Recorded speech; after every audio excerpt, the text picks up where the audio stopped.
Hello. Welcome to Book Covers and More. My name is Alyssa Winans, and thank you for coming to listen to me chatter at you all for about an hour today. For those who don't know, I'm an illustrator, sometimes animator and game artist. I'm originally from Illinois, though I've lived in California for about the past 8 years or so, and my work can be found on T-shirts and and posters and caps and most recently on book covers. So I've only been doing book covers for the past 3 years or so, but I'm still very excited to talk to you all a little bit about how I got there and what my process is there. So I'm going to screen share.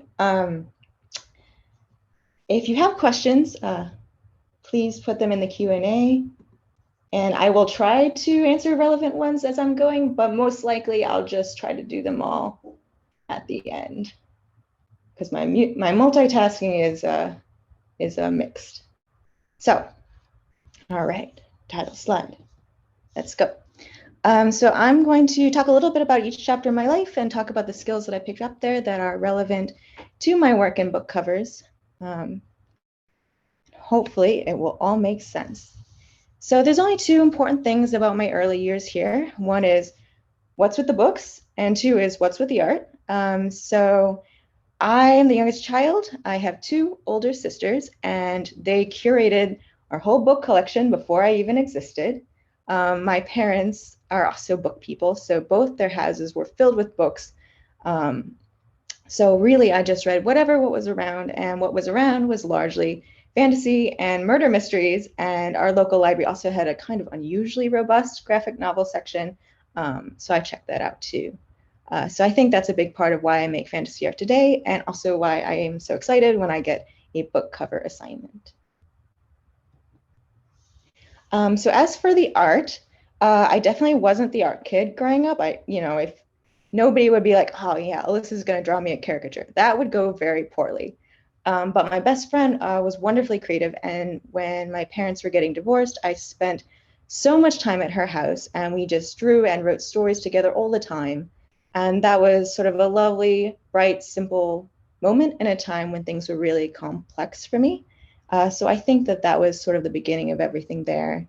And we actually ended up going to different high schools, so I didn't draw as much after that.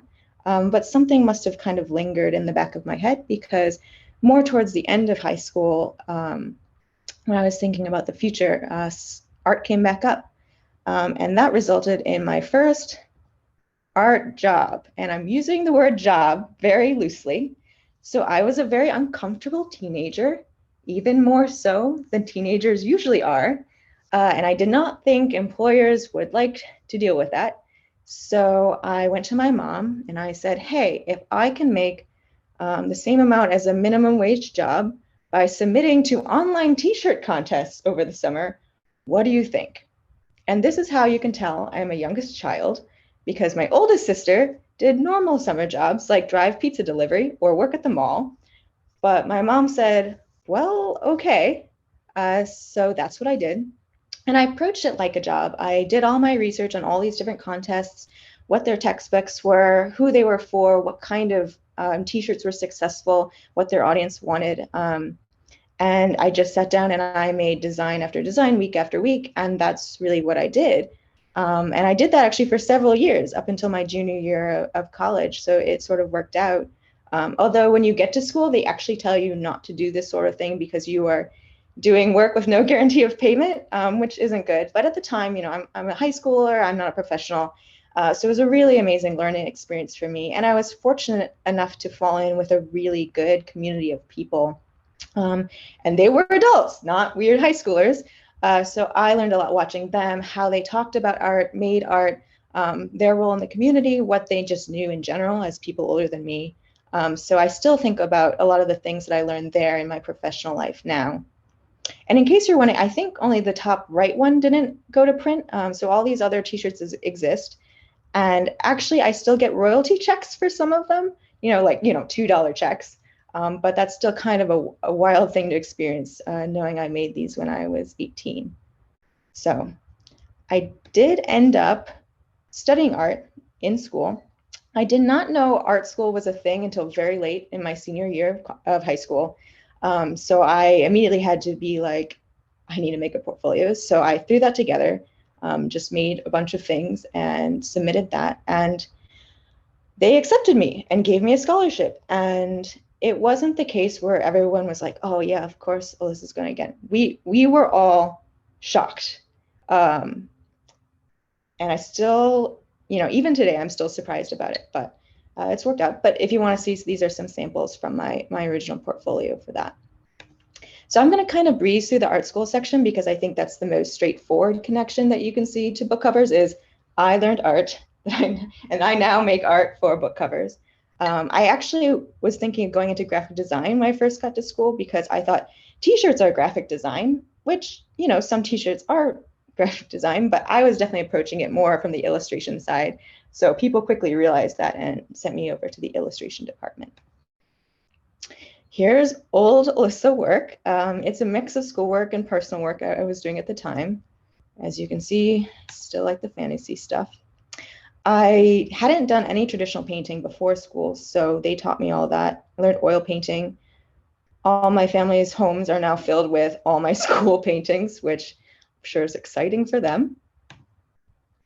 And these are some pieces from my last 2 years. You can see my style is still kind of eclectic here, figuring things out. One last note on school in general is that things are a lot different than when I went to school. These days, I mean, actually, this has always been true, but art school, art education, private art education in this country is prohibitively expensive and really kind of unrealistic. So there's a lot more routes to learn art these days. A lot of folks in the industry have done a lot of hard work to make art education more accessible and affordable to people than ever before. So if that's something you're interested in, please do more research so you can find sort of the right path for you. For me, I was really fortunate to have that privilege of dedicated time because I didn't know anything. So I learned a lot in those 4 years. And I also learned a lot of human related things because when I graduated, I realized I didn't like the person I was in school very much. I felt I was too single-minded and very hard on myself and thus very hard on the people around me. And I felt like I didn't want to be that person. So I actually made sort of the concrete decision to work on that going forward. And I think that's pretty valuable life discovery right there. Also, I met my spouse, which is pretty important. And he was also an illustration, but he's actually a toy sculptor now, but he will become important later in the story. So I was lucky enough to get a contract with Harmonix. They're a music company in Cambridge, and they're known for Rock Band and Dance Central. And I got to work with them on Fantasia, Music Evolve for Xbox One. Our publisher was Disney. And I also got to work with them on Beatniks, which is a phone game where you sort of look after this musical pet. So I was right out of school and didn't know that much, but the team was really, really great. And they were like, hey, can Alyssa do this? We don't know. Let's try. So I got to do a lot of different things. I did marketing splash art. I did production work. I did concept work. I would work with a 3D team, batting different drawovers back and forth to work out a 3D space design. This was also my first introduction to really seeing how 3D games were made, of how you have to break different things up when they're being made if they're going to move in certain ways. I got to think about interaction design because we had these worlds that would transform based on your results from the gameplay portion of the game. And so I had to think about designing these objects in terms of what they would do when these things were triggered. So it was a really amazing problem-solving project of just being given all these different kinds of things and having to sort of break them down into what was important and then find, sometimes several solutions and seeing really what worked. This was also my first time working with UI. So this was a motion game. So you would be conducting along these arrow directions. So a very physical game. And then there would be some sort of video playing in the background. And we didn't really know what that would look like. So I got to do some visual mock-ups for that. And this was kind of a first book cover type thing of like thinking about things that need to be read, lying on top of something else that was providing more information. Just thinking about layering things. And I honestly don't remember what that thing on the far right is, but I thought it looked cool, so I've included it for your enjoyment. So after that, I had moved to California by this point, and I was working freelance. So I worked from home for Beatniks. And this was interesting because they had me design the outfits for these little monster pets, which is amazing because if you know me, I'm about one step above burlap sack level in the clothing department. So I had to do a lot of research for this project, which was actually really enjoyable to do a deep dive on all these different things that I didn't really know too much about. And what was great about this project is, as much as the other one was about problem solving, this was more exercising an imagination muscle, which is weird. It was much more of a zany game that we just wanted to have fun with. And so they let me get away with so much weird stuff. I got to design shoes that look like the Sydney Opera House, shoes that look like pies that you've stepped in, a dapper snake scarf for some reason. And they were like, yes, okay, this is good.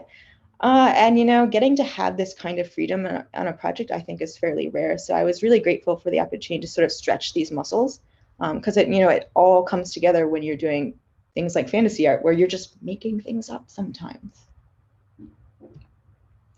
So after this, I worked on another phone game. So I worked on Dotra, which was a Simon Says memory game. And I worked with another artist, a classmate of mine, and then a designer and an engineer. So it was a very small team. It was bankrolled by the engineer. And the artist and I had to learn everything from the ground up. It was made in Unity, which is a game engine. So that's just software that helps us sort of put all the assets directly into a space that then the engineer can hook up. And so we had to learn all the animation, special effects functionality of that, and build everything. So I did all these icons, special effects. I built these weird shell things which had to contain creatures that grew as you solve these puzzles. So it was a really wild kind of game. This is actually the assignment in games that felt most close to book covers, because this is the app icon. And I had to take the whole game and boil it down into one image that both represented the core of the game and also was intriguing for people to want to play. So as you can tell, I wasn't as good at this back then. So I had to do many, many iterations of this. I think this was one of the things that took me the longest in this development cycle. Also, it was a startup, so I had to design the logo. So going back to that graphic design, at last. And then I also started working with type. I hadn't worked with type very much before. And so this was my first task of like thinking about text over some image. And in this case, the image was very ambient, but this was sort of the main screen of our game. But it did get me in that mindset of thinking in that way. And you can see more UI. This is old UI. None of this is actually in the game. And I got to do some character designs, which, you know, is a pretty rare task and was very enjoyable. So I have now shown you a bunch of game things, projects that seemed like I was getting game work very, very regularly. But in honesty, there were a lot of things going on behind the scenes during this. So, you know, that was sort of the highlight reel, but then what was really going on? So the truth is my freelance game work was not enough to live on. I was living on my savings from being in-house at Harmonix. I had discovered that hourly rates were not on my side. I actually dropped pretty quickly, and I was also green enough that I couldn't really go for high enough hourly rate to make up for the hours I was losing by completing my work too quickly. It was rough. And I also had, you know, major reservations about the game industry. I was extremely lucky to have the range of opportunities that I did in games, and I'm very grateful for that.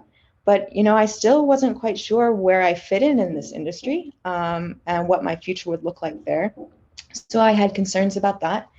And at the time, I also wasn't getting illustration work. So, you know, I studied illustration. I had continued to make illustrations during all of this and keep working on improving my portfolio, but I wasn't really, you know, getting any commissions at the time. So that was a point of concern. And then I think that this is a really common thing for people in their mid-20s, that confidence is a complicated thing. And if you don't have any, it makes everything else, one second. I usually don't talk this much. Is that better? A little bit, sorry. If you don't have confidence, everything is that much harder if you don't believe in yourself. So that was also causing me problems. So this was around 2014, and I, wasn't getting very much work. So I had a lot of time to work on personal work. And so I made this little image on the top left. That's a little character that I've been drawing since school, some sort of ant rabbit creature. And I just did this for fun. And my spouse looked at it and he was like, this is actually pretty good. You should do 4 more, which is a very specific request. But I have the time. So I was like, sure, let's do it. So I actually made it into a series. And this is actually the series where I started working in the way that I do now for the first time, working with very heavy mark making and texture, working with these kinds of colors and sort of the gray undertones of everything. And because I worked in the same style for almost 2 months, I think a lot of these things sort of cemented itself. So when I went to illustrate something else afterwards, a lot of these skills stayed with me. So everything started to look more consistent. Sorry that I'm croaking at you all. So after that, I enjoyed that so much, I actually did a second series with some sort of personal memories. But this was where my illustration was at the time. So this was where I was at going into 2015, which is good because I was about to get an in-house illustration job. So early 2015, I was looking for work because, money is necessary to live on. And I responded to an ad on Twitter. An artist on the Google Doodle team had tweeted that they were looking for contractors and to send portfolios. And I vaguely knew this artist. She was a senior when I was a freshman in school. So I thought, I have nothing to lose here, which I'm very proud of myself because, the confidence thing. And I sent in my portfolio and they must have liked it because they had me come in for an informal interview. And they actually ended up filling that position internally, but they kept me in mind and I helped them doing some freelance over the next 6 months. And so in October of 2015, they were like, hey, we are still so swamped. We have these national days that are a huge percentage of the doodles that we put out, and we need somebody to do them. So can you come in for a year and contract and do these National Day doodles? And I was like, yes, I definitely can. So I painted flags and national landmarks and local regional landscapes for the year. And at the end of it, they actually converted me to full-time. So I've done a lot of different kinds of doodles since then, and now I've been on the team for about 5.5 years. But I'm actually not going to talk about art for this section because this section most relates to book covers for the communication side of things. So ideally, I was not terrible at communication before this job because I had to email and talk to people at my previous roles, but the sheer volume of communication due to where our team was located in this gigantic company was staggering. So I learned how to send 1 billion emails. And then our team is usually not the most important priority to the people we are emailing. So I also have to send follow-up emails, which is a very valuable skill in freelance because rarely are you your client's most important person that they're working with. So it's always good to touch base and keep in contact there. Also, time zones are a thing. They're very important to keep in mind, when to send things, when to expect a response. Try not to be like, why aren't they answering in the middle of the night? So that's important. And then also we work with a lot of people who have different roles, which is, I assume, not that I've ever worked in the publishing industry, similar to what goes on in a publishing house. And there's always different goals and expectations that these people have. And so there's a bit of a compromise that happens to make sure everybody sort of gets what they need to get to make something happen. And so I'm actually really buffered from this because I think my art director is usually, collecting all those things and making sure I get clear feedback. But there are times when I'll see some feedback or think, oh, this feels like a familiar scenario that I've been in, or like you're waiting for people to check in with stakeholders or something. I'm like, comforting, familiar situation. And then lastly, in my day job, I have to set my own deadlines and work on a lot of things all simultaneously and make sure I'm on top of that and not getting kind of overwhelmed, which I think is more or less what freelance is like. Just making sure that everything is, nothing is falling by the wayside. And then also a lot of my freelance assignments, I'll just get a final deadline. So it's really up to me to figure out when I want to deliver all the mid, I guess, the sketches and drafts and that sort of thing, and to communicate that clearly. And I think I got a lot of practice at that at my day job. So very important, communication. Also be polite, very important. So we finally made it to the book cover section, and I've somehow made it without answering the question, how did I even get there? I'm gonna drink more water. Parched.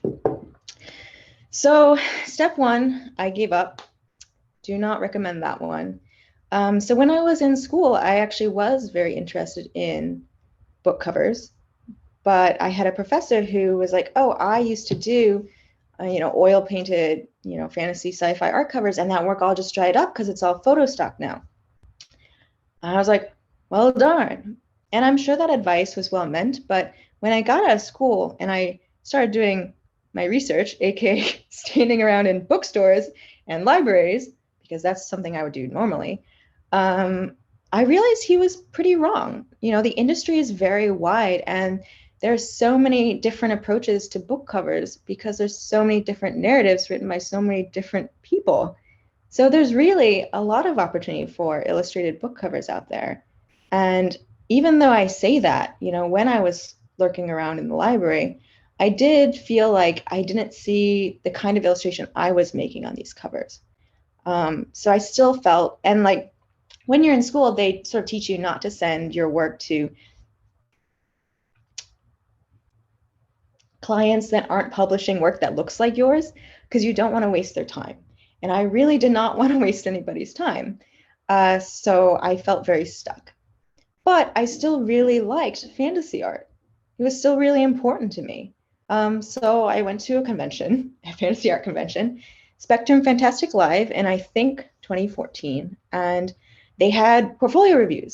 And I got a portfolio review with Irene Gallo, who at the time I think was the creative director of Tor.com.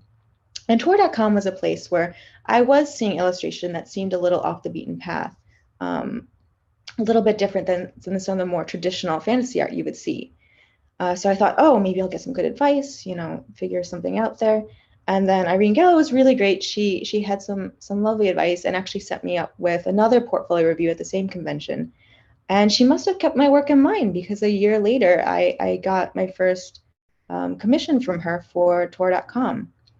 And so I tried to be, polite and not awful to work with. And so I was able to get a few more Tor.com pieces over the next couple of years. And then eventually in 2018, I got my first book cover commission from Tor Books and also Tor.com Publishing.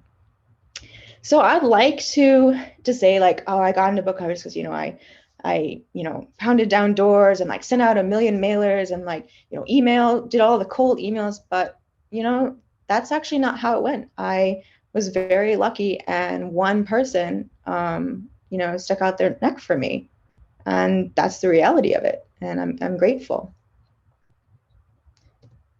So here are some of those Tor.com pieces that I talked about.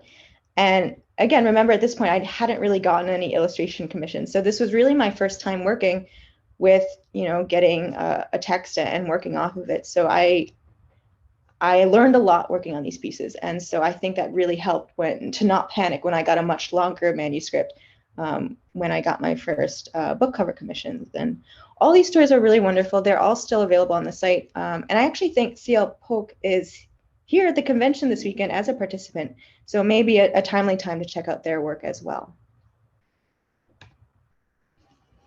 So I am not the most experienced book cover creator, but here are some things that I try to keep in mind when I am working on things. First one is it legible? I'm sure there are instances where you want to do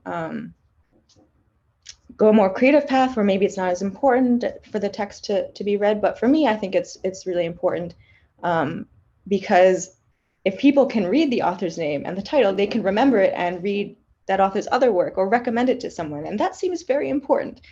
So I try to do that. And thus, all my art looks really sad and naked without the text, actually. I'm working on that to try and figure out how to make art that works standalone, but also doesn't kind of impede reading those titles. But that's a work in progress. The second is the tone right? So I have definitely picked up a book before and thought, this will look like a fun romp. Wow, exciting. And then I read it and I'm devastated and crying. And, I think people can handle that level of being jarred, but I do think that if somebody picks up a book and they are already thinking, hey, this looks like my jam, it's much higher chance that what's inside will also be their jam and they will just enjoy it more, and thus be more likely to, recommend it or talk about it. And then also, making sure I'm making the right thing for the target audience. I don't know anything about book marketing other than, my research. So it's hard for me to know what people might want, but I do sort of think a little bit about who might be reading a book when I'm working on the sketches. I have already mentioned the scale thing, but it is something I keep in mind. My personal work is very deep. Like I do stippling, so lots and lots of tiny dots in my personal work, which will look really terrible crunched down on a book cover. So I actually do keep that in mind when I'm doing the detail phase for that. This one's pretty obvious. Am I spoiling anything? I think probably small spoilers are probably all right because you don't really know until you read, and then you get there and you're like, oh. But generally speaking, I try to keep that in mind.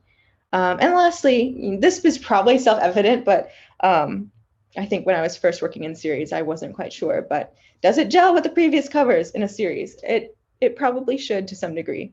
It doesn't have to match exactly, but I do think it should have a relationship. So I don't always get a manuscript for assignments. Sometimes it's just a character or a scene description and then a specific prompt from the art director.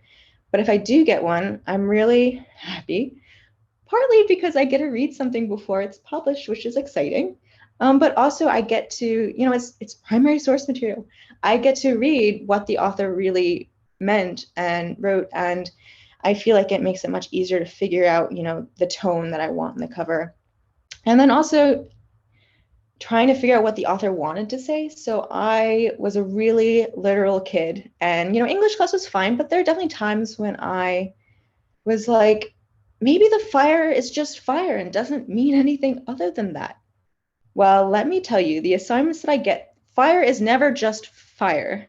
So as an adult, I really tried to sort of work on that particular skill. So when I'm reading, I am thinking about the internal narrative and trying to get a little bit of that on the cover.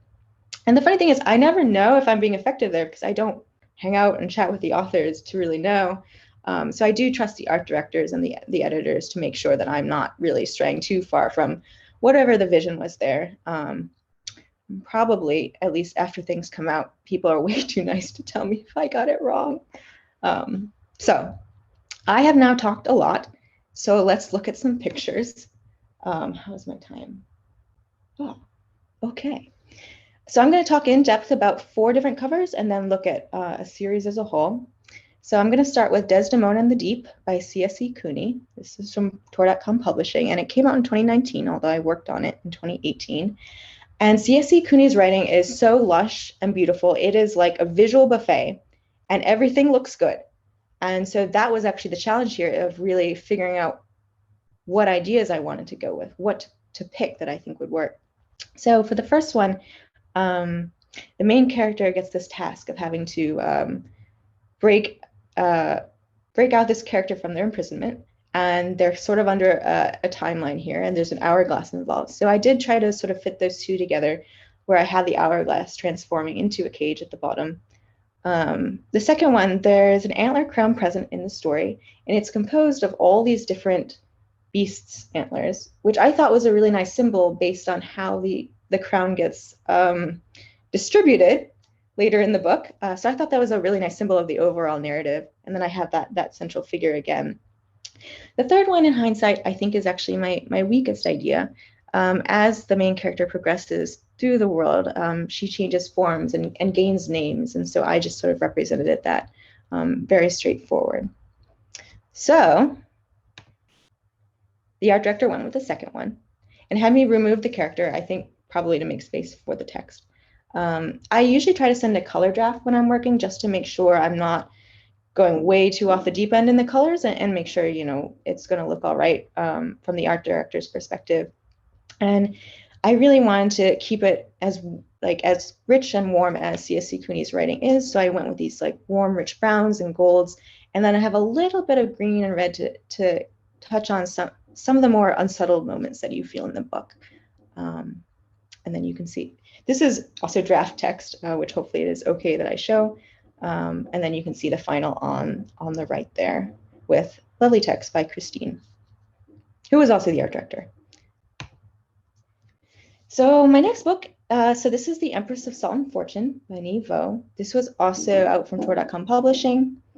And Neve Vo's writing has just a beautiful structure to it every time. And in this case, it was using objects as a starting point to talk about these different points in the narrative. And so that was really my first idea, is to focus on these objects that were so important to the storytelling.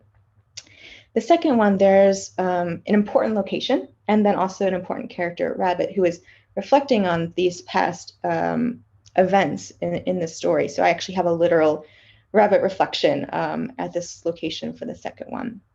The third one, there are both literal and symbolic animals in the story. And so I've tried to put them all together in one holding shape. And then also there is a very important box of salt that also figures. So that is actually what's lying underneath the whole cover in this case. The fourth one was originally not in the first set of sketches that I sent. I sent these first three, and actually the editor had requested a more character-driven cover as well, just to have the option. So I sent that along after. And they went with the animal one. So my color draft on this one is actually quite close to the final. I was kind of surprised. There is a very incredible long game being played throughout this book. So I wanted the sense of, I guess, looming warning. So I have this kind of red dripping down. Dripping is not the right word, but I guess coming down into the more innocuous pink area. And I just wanted to hint at a little bit about what was coming there. And then you can see Christine's lovely type on the right. And also, yes, this is an example of how naked the cover looks without the text, but that's okay. So I did not know that this would have a sequel when I made the first one. So when the second one came, I was like, I haven't planned ahead, but it was okay. So I actually did one sketch that was very much in the format of the first one, if they wanted it very close. And then I also had some more farther afield sketches that I also included. And they did go with the first one, but they also really liked my tiny mammoth from that third sketch. Oh, I have a 15-minute warning. So I got to do a little mammoth art. So if you actually own this book, you flip to the back, there's a little mammoth that you can enjoy there. And actually, I think they recently announced there's going to be more books in the series. So if you are interested in these covers or you like these books, keep your eyes peeled there. I actually went off the rails a little bit on the draft one for this one. Oh, sorry, it says old type. That's wrong. I was like, oh, the tigers all have individual personalities. I should have them have individual expressions. Luckily, the art director was like, oh, can we go back a step? So the final ends up looking much closer to my sketch there. The colors, I think, were a bit self-explanatory in this one, which made my job a little bit easier. So this is my most recent book cover that's come out, actually. This is Fireheart Tiger by Eliette de Bedard. And this came out this year, so if you are looking for hot off the presses books, I would check this one out. This one was a really complex assignment because there are a lot of different things going on in this book. There's political intrigue, power dynamics, family dynamics, sort of a dark romance, and then like fire. So many things that I was working with. And the art director had also asked I take a clothing and textile approach to this one. So I tried to organize the information in a way that wouldn't bowl over the viewer. And I also made sure that I put fire in every single one. So no matter which one they picked, I would get to draw fire. So I did get to draw fire. They chose the first one. And you can actually see that my color draft is pretty different from the final here. They asked me to sort of up the contrast to increase the drama of the light, and then also to make sure that the skin tone was accurate even with the firelight reflecting on it. We're losing the guns a little bit, but I know they're there.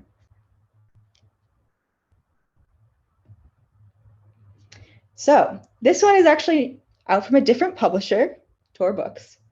If it sounds like I just was on the Tor.com publishing train, there's a reason for that. And it's, it's not a given that people are going to put any trust in you early in your career.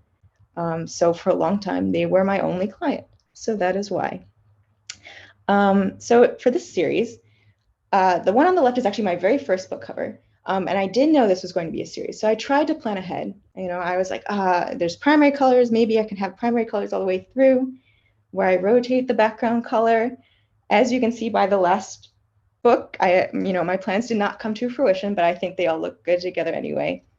I fondly call this series the Everybody Has a Knife series, because 2 out of 3 of these, I was asked to add a knife after the sketch stage, which totally makes sense for the narrative, but also makes me laugh as a former weapons designer.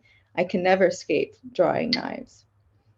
I have put the sketches for this after because they're kind of unique. They had a really specific vision for this one, so I was mainly doing different poses from the back, action poses, and body movement is pretty subtle. So this was kind of an interesting challenge for me to work on. So I think this is the last book cover I have to show you, and it's actually 2 books here.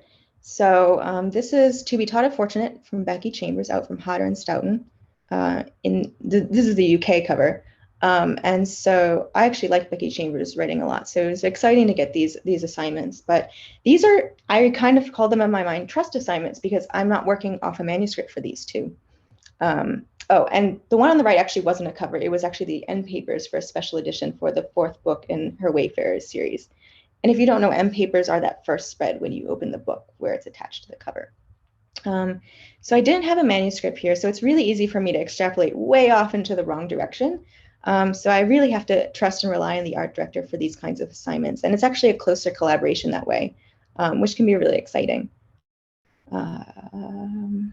But yes, so I think you have actually now seen all the book covers I've done thus far that are out. Thank you for your patience. To recap, there are a lot of people who've gotten to where they needed to go on their own, but I had a lot of help. I, had a lot of support along the way. Family, siblings, my spouse, friends, mentors, people who gave me opportunities when they really didn't have to, all of that was necessary for me to be the artist and the person I am today. And I'm very grateful for that, because without them, definitely would not be here today. And then my second point is making it as a weird concept. The truth is if I didn't have my day job, I probably wouldn't be able to sustain myself on just the freelance fantasy illustration work that I'm getting currently, which is kind of a tough thing to think about. And the truth is, creative industries are, I only know art, but I'm guessing a lot of creative industries are very tough, and luck is a very real thing that can play a big part in somebody's career. And then also time is a real, obviously time is a real thing, but you could be doing your very best, but some things just take time, and it's so hard to know when or how or where your opportunity will come from. But sometimes it's just waiting, which is very, very hard. I think when you are feeling in dire straits. But so that is my last thought. Bit of a dark note to end on, but thank you so much for watching, and let me now read the chat. Hang on, I guess you can see me here. These are places you can find me if you want to talk to me more. If we run out of time for me to answer questions, I'm also going to try to be on the Discord after this. So if you have any follow-up questions, come by, chat, or don't. That's fine too. So let me see what's going on with the Q&A here.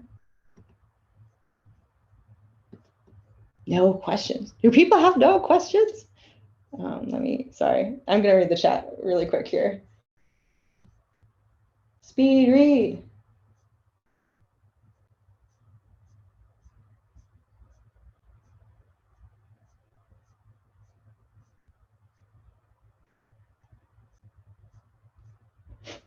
Sorry, there's actually a lot for me to read.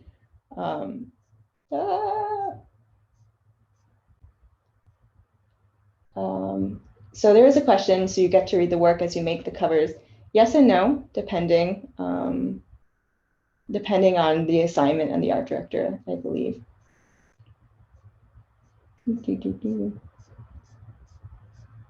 Oh my gosh. Okay. So there are two questions. The first one is, so you don't get to talk to the author ever during the process. I only ever had one kind of close contact with an author for an assignment, and actually that assignment got killed. They actually went with a different cover after I had finished it. So I cannot tell you more details there, but the art director would just actually pass direct feedback back and forth between me and the author, which was a very interesting setup, and I hadn't seen in my other assignments. So the rest of the time, I know that they will be showing things to the author. So once in a while, I'll get like small bits of feedback usually, but I'm definitely not in direct contact, and usually have no idea really the author's real thoughts until after the book comes out, and they might post about it or talk about it on their social media. And again, usually people are very nice in those. So got a question. Do you still do oil painting? Does anyone do oil painting covers these days? Yes, I'm almost certain that people are still doing oil painting covers. I do think there are a lot of digital covers out there, but I think it just has to do with the ways artists are making art these days. I think there are a lot of oil painters, but there's also a lot of digital artists.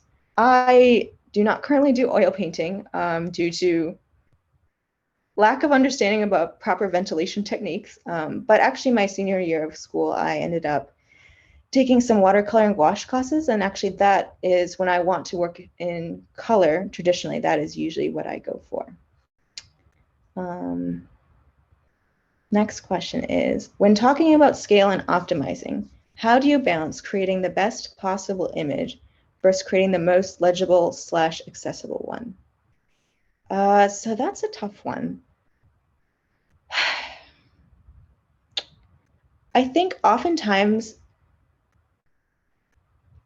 the best possible image is not always, so best possible image is a very vague thing, right? Because best is relative. And actually, I think that often best is the most legible and accessible one, because sometimes that extra detail may only look good to 5% of people who are going to see it. And in my opinion, if I can make something that, has a little bit less detail, but it's going to work a lot better for 95% of the people who are going to see it, I'm going to call that the best possible image.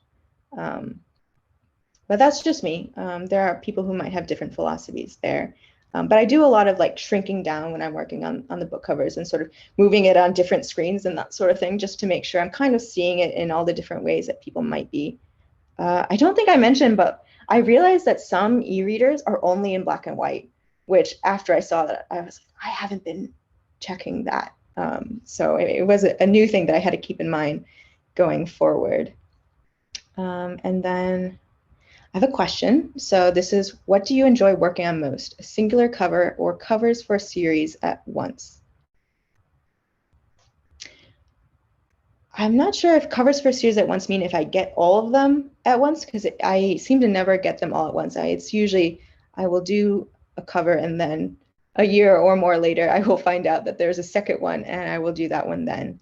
I don't know. I think that they're both interesting challenges. And I've only really done about 9 covers. So I'm not experienced in either area enough to have like run out of things to learn from either one. So both of them are really interesting opportunities for me. And then also all narratives are pretty unique. So every approach is a little bit different for all of them. So whether it is a single cover or for a series, that's where the challenge lies, is really trying to figure out what the heart of the story is and putting it in.